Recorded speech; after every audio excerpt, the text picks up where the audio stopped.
안녕하세요. 자유유튜브더 자연입니다. 자, 오랜만에 오늘 책 소개 한번 해보겠습니다. 지난 2년 동안 우리가 버블장을 경험했고, 그리고 거품이 꺼지고 있는 그 중간에 우리가 있습니다. 그렇다면은 우리 생에 다시 지난 2020년과 같은 버블장이 올 것인가? 저한테 물어보신다면 저는 분명 그 규모는 이번 2020년과 같은 시장은 아닐지라도 분명히 다시 한번 버블장이 찾아올 수도 있다, 이렇게 답하고 싶습니다. 그렇기 때문에 우리가 지금 무엇을 해야 하는가? 바로 다음 버블장이 어떻게 찾아올 것이고, 그리고 어떤 신호를 주고 찾아올 것인가, 여기에 대해서 우리가 공부를 좀 해볼 필요가 있는데요. 오늘 인플레이션 게임이라는 책을 한번 가져와 봤습니다. 이 인플레이션 게임이라는 책은 유동성 장세가 어떻게 찾아오고 어떻게 끝나는지에 대해서 이야기해 주고 있습니다. 제가 생각했을 때는 다음 버블장을 기대하고 준비하는 사람들이라면 이 책은 한 번쯤은 읽어보는 게 좋지 않을까, 이런 생각이 드는데요. 책을 보면은 양이 그렇게 많지는 않습니다. 한 240페이지 정도 되기 때문에 저 같은 경우도 이 책을 읽는데 한 이틀 만에 다 읽었습니다. 하루 종일 앉아서 읽은 건 아니고요. 틈틈이 시간 날 때마다 가볍게 읽었는데, 경제 용어나 개념에 좀 익숙하지 않은 사람들 같은 경우에는 조금 더 시간이 걸릴 수도 있겠지만 가볍게 읽으면서 중요한 내용을 전달받을 수 있다는 점에서 좋은 책이다, 이렇게 생각이 됩니다. 자, 그러면은 책 내용을 한번 살펴볼게요. 이 정도쯤은 여러분들한테 한번 소개를 해주는 거 좋지 않겠나? 이 책의 내용 중에서도 어떤 부분에 좀 더 주목하면 좋을지, 여기에 대해서 한번 좀 더 이야기를 나눠보겠습니다. 저자분께서 같이 오셔서 이야기를 나누면 더욱더 좋겠지만 사정상 그럴 수가 없기 때문에 오늘 저 혼자 한번 이야기를 해보도록 하겠습니다. 자, 여기에 발췌된 내용은 제가 책을 읽어보고 간단하게나마 여러분들한테 소개하면 좀 더 도움이 되지 않을까, 이런 생각에 발췌를 한 것이니까 좀 더 디테일한 내용이나 여러 가지 개념들을 공부하고 싶은 분들은 책 전체 내용을 한번 보면 좋을 것 같습니다. 이 책은 총 4장으로 구성이 되어 있는데, 이 책을 읽으면서 제가 느낀 바는 1장과 2장은 개념 학습 공부하는 느낌이 든다. 이 책의 구조를 보면 1장과 2장에서는 개념 학습을 하고 나서 그런 개념들을 바탕으로 3장과 4장에서 유동성 장세, 버블장이 어떻게 찾아올 것이고, 그리고 어떻게 대응하면 좋을지, 여기에 대해서 설명하고 있다는 점이 장점입니다. 물론 처음에 개념을 좀 설명하다 보니까 조금 지루할 수는 있어요. 지루하다고 포기하면 안 되고 뒷부분에 중요한 내용들이 나오기 때문에 꼭 앞부분을 읽고 차근차근 개념을 다지면서 뒷장으로 가야 됩니다. 자, 그래서 뭐 어떤 개념들이 나오느냐, 제가 일부를 한번 발췌를 해봤습니다. 여기 보면은 지급준비금이라는 게 있죠. 자, 은행들은 지급준비금이라는 걸 마련해 놓습니다. 지급준비금이라는 게 뭐냐, 사람들로부터 예금을 받으면 일정 금액을 예치를 해두고 나머지 돈을 대출을 해줘서 이익을 창출하는데요. 만약에 은행이 사람들한테 예금을 받은 걸 모조리 다 대출해줘 버리면은 사람들이 예금을 찾으려 그럴 때 돈을 줄 수가 없지 않습니까? 그러니까 일정 부분 지급준비금을 마련해 두고 사람들한테 돈을 지급을 해주는 겁니다. 자, 사실 이거는 이제 중앙은행에서 정하게 되는데, 우리가 신문을 통해서 많이 들어봤을 것 같아요. 중국인민은행이 지준율을 높였다, 혹은 지준율을 낮췄다, 지준율을 낮춰가지고 유동성이 확대됐다, 이런 이야기를 듣는다면은 중국의 인민은행이 지급준비율이라는 걸 낮춰가지고 은행이 사람들한테 좀 더 대출을 많이 해줄 수 있도록 조정을 해줬구나, 이렇게 생각을 하면 된다는 겁니다. 그런 개념들을 이 책에서 우리가 공부를 할 수가 있고, 자, 그리고 여기 두 번째, 여기 보시면은 양적 완화 메커니즘이라고 있죠. 우리가 양적 완화 많이 들어봤지 않습니까? 우리가 경험한 버블장의 기초가 뭡니까? 바로 양적 완화에 그 기반을 두고 있죠. 이 양적 완화라는 거, 2008년 금융위기 이후에 시장에 막대한 돈이 풀렸는데 이것이 양적 완화다, 뭐 이런 이야기를 우리가 들어봤을 겁니다. 자, 거기에 대해서 좀 더 구체적으로 이 개념에 대해서 설명을 해주고 있다는 점에서 우리가 여러 가지 경제 용어들, 그리고 버블과 관련되는, 시장과 관련되는, 투자와 관련되는 개념들을 이렇게 익힐 수 있다는 점에서 이 책의 기본서로서의 역할도 하고 있는 게 아닐까라는 생각을 좀 했습니다. 물론 저도 책을 다시 한번 읽으면서 개념을 한 번 더 다져볼 수도 있었고요. 그리고 이제 우리가 진짜 궁금해하는 거 바로 뭡니까? 버블장 그러면 언제 와요? 유동성 언제 풀려요?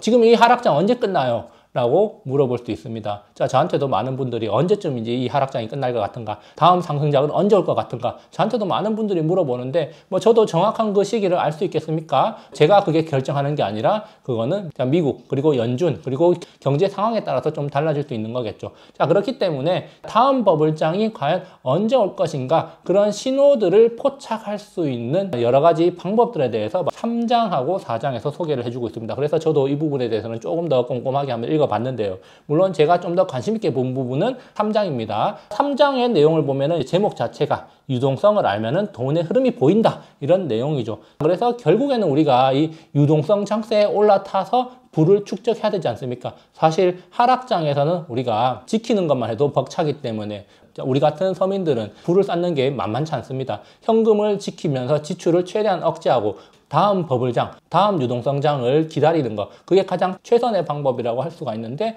이 3장에서 그런 신호들을 어떻게 포착할 것인가, 중앙은행, 국가가 어떻게 행동하고 어떻게 움직일 때 그런 것들에 주시를 해야 되는가, 자, 여기에 대해서 설명을 하고 있는 겁니다. 제가 그래서 일부 내용을 한번 발췌를 해봤는데요. 이 인플레이션 게임이라는 책 164쪽에 나오는 겁니다. 자, 제3장 유동성을 알면 돈의 흐름이 보인다라는 파트고요. 자, 그래서 제가 밑줄을 한번 쳐봤습니다. 침체 국면에서는 자산 가격 상승이 선행되지 않으면 소비 심리가 쉽게 개선되기가 어렵다. 자, 바로 지금 이제 서서히 침체로 가는 국면인데, 지금 자산 가격이 어떻게 되고 있습니까? 떨어지고 있죠. 자, 떨어지고 있는 상황에서 소비 심리가 개선됩니까? 우리가 그동안 안 사던 거를 더 많이 사야지 이럽니까? 아니죠. 오히려 소비가 위축되고, 결국에는 이런 소비가 위축됨으로 인해 가지고 경기 침체로 점점 가고 있는 거고, 지금 미국에서 소비가 아직까지는 견고하다고 하고 있지만 서서히 소비가 줄어들고 저가 제품에 대한 수요가 늘어나고 있고, 그리고 유통기업들은 가이던스를 낮추고 있다는 게 현실이죠. 그러면서 내년에 경기 침체가 올 것이다, 소비가 위축될 것이다, 이런 전망들이 있습니다. 어쨌든 침체 국면에서는 자산 가격 상승이 선행되지 않고 오히려 떨어지기 때문에 소비 심리가 죽는다는 거죠. 결국 이 소비 심리가 죽고 경기 침체가 왔을 때 정부와 중앙은행은 어떻게 하겠습니까? 경제를 살려야 될 거 아닙니까? 이 경기를 부양하기 위해서 어떻게 합니까? 바로 돈풀기에 들어가는 겁니다. 돈풀기에 들어가는데 소비 심리를 살려줘야지, 사람들이 소비를 해야지 기업들이 사는 거 아니겠습니까? 사람들이 소비를 해야 물건을 사고, 그러면 기업들의 매출이 늘어나고 기업들의 제품에 대한 수요가 늘어나면 그걸 더 많이 생산해서 더 많이 팔고 싶고, 그러면 고용이 창출되고, 고용이 창출되면 또 월급을 받는 사람들이 늘어나고, 그러면 사람들이 또 소득이 늘어나고 또다시 소비가 늘어나고, 기업들은 더 많은 매출을 올릴 수 있고 더 많은 이익을 얻을 수 있고, 그리고 또 더 많은 고용을 할 수 있고, 그런 선순환적 구조로 가는 거겠죠. 그렇기 때문에 기업들이 재고를 소진하고 더 많은 제품을 생산할 수 있도록 정부 그리고 중앙은행은 소비 심리를 살려주기 위해서 돈풀기를 시작을 한다는 겁니다. 대표적으로 금리 인하가 되겠죠.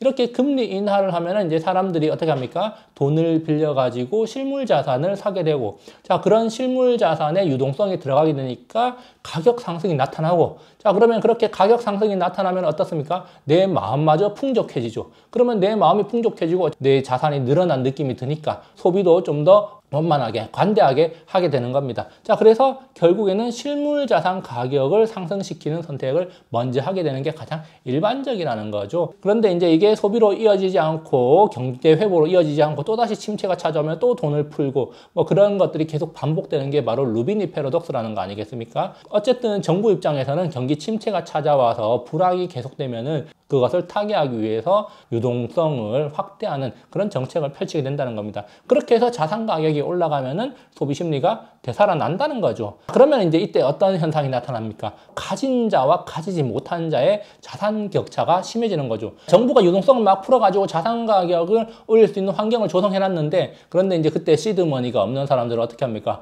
투자를 제대로 할 수가 없다는 겁니다. 그러니까 결국에는 그동안 부를 많이 축적해놨던 사람들이 또다시 찾아온 유동성 장세에서 적극적으로 투자를 하게 되고, 자, 그래서 그런 자산들이 또 유동성의 힘에 힘입어가지고 가격이 올라가고, 자, 그러면서 또 부를 취하게 되는 그런 구조라는 겁니다. 그렇기 때문에 지금 우리가 어떻게 해야 돼요? 지금 하락장이고 유동성이 축소되고 있죠. 그렇기 때문에 나의 자산을 최대한 지키고 지출을 억제하면서 시드머니를 최대한 많이 모으는 시기로 활용을 해야 된다라고 제가 처음에 말했던 겁니다. 그래서 시드머니를 모으고 자산을 지키면서 우리가 지금 공부를 하자는 거예요. 이런 개념을 숙지를 해 놓자는 겁니다. 이런 기본적인 원리를 우리 머릿속에 넣어놓고 계속해서 반복적으로 보면서 그걸 기억을 하자는 겁니다. 또 이 책에서는 뭐 유동성 공급 신호를 읽는 방법이라고 해서 또 한 가지 이야기를 하고 있습니다. 중앙은행의 자산 매입 추이를 우리가 살펴야 된다, 뭐 이렇게 돼 있는데, 책에서는 가장 기본적인 방법으로 이렇게 패드 홈페이지에서 자산 매입이 어떻게 진행되고 있는가, 자산 매입이 계획대로 되고 있는가, 속도가 더 느려졌는가, 아니면 속도가 더 빠른가, 이런 것들을 체크하는 게 중요하다고 말하는데,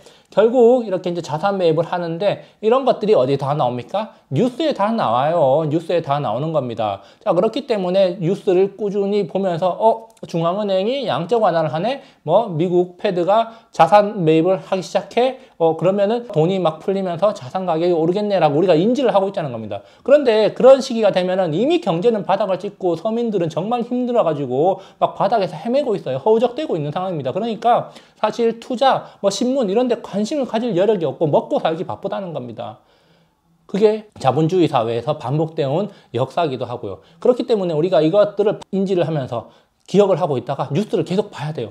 지금 중앙은행이 경제가 하강하는 걸 막기 위해서 자산 매입을 시작하겠다. 이런 뉴스가 갑자기 나왔다. 그러면 그때부터 본격적으로 우리가 투자에 뛰어들 준비를 하고 있어야 된다. 이렇게 볼 수가 있습니다. 물론 그 상황이라는 건 달라질 수가 있기 때문에 항상 똑같다 이렇게 볼 수는 없겠지만 우리가 이런 신호들 꼭 파악을 하고 있자는 겁니다. 그래서 이 책에서 이제 이런 것들에 대해서 이야기를 하고 어떤 점에 좀 더 포인트를 둬야 되는지 이야기를 해주고 있는데 여기 보면은 양적 완화를 통한 파급력을 유추할 때는 자산 매입 금액이 경제 규모 대비 얼마인지 그리고 얼마나 빠르게 공급되는지를 파악하는 게 중요하다. 자, 우리가 2020년 코로나 시대를 겪었습니다. 자, 그때 중앙은행이 얼마나 빠르게 역대급 속도로 자산 매입을 실행을 했고 그리고 금리를 빠르게 내렸지 않습니까? 그러니까 그 유동성이 갑작스럽게 폭발하면서 주식시장, 부동산 시장이 폭등을 했지 않습니까? 그렇기 때문에 그런 걸 봤을 때 자산 매입 규모 그리고 자산 매입의 속도가 이 유동성의 빠르기를 결정하고 자산 가격 상승의 속도를 결정하는구나.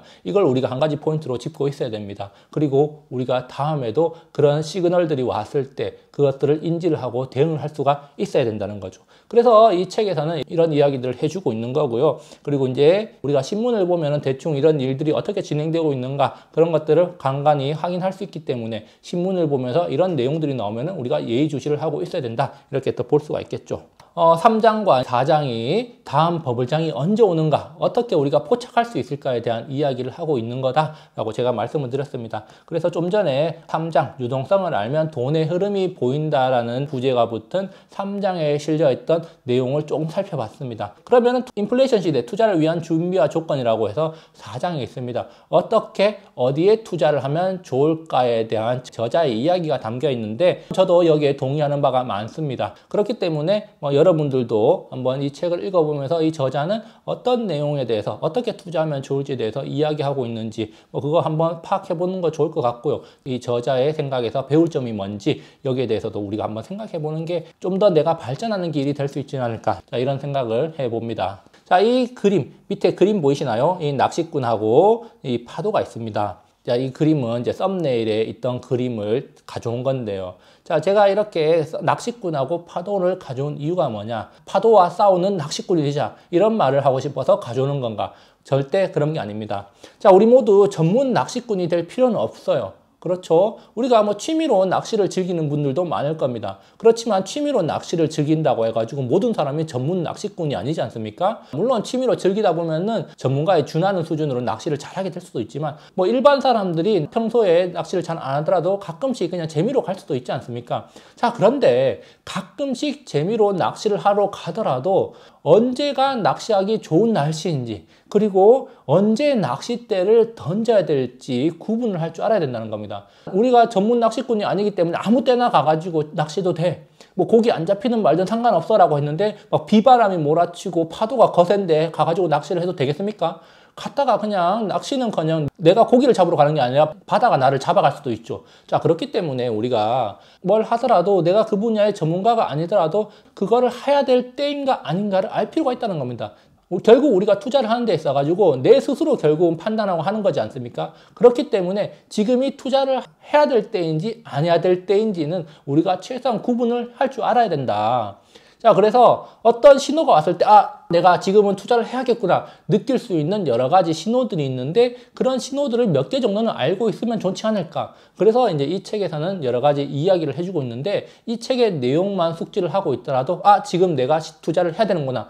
이제는 내가 투자를 좀 쉬면서 비중을 축소해야 되는구나. 자, 이렇게 좀 판단을 할 수 있지 않을까라고 생각이 됩니다. 중요한 거는 지금은 명확히 버블장이 아니라 버블이 꺼져가고 있는 중이죠. 그렇기 때문에 다음에 누군가가 말해주지 않더라도 내가 스스로 신문 신문을 보고 뉴스를 보고 아 지금 투자를 해야겠구나라고 명확하게 판단이 설 수 있다면은 그보다 좋은 게 어디 있겠습니까? 그렇기 때문에 지금 이런 하락장에서 우리가 어떤 소식을 듣고 다음 버블장의 신호로 인식을 할지 우리가 공부를 해놓는 거 매우 중요하다고 생각되고, 그런 면에서 이 인플레이션 게임이라는 책은 좀 도움이 되지 않을까 이런 생각을 해봅니다. 그래서 오늘 여기까지 책 소개 한번 해봤고요. 오늘 하루도 즐거운 하루 보내시기 바랍니다. 감사합니다.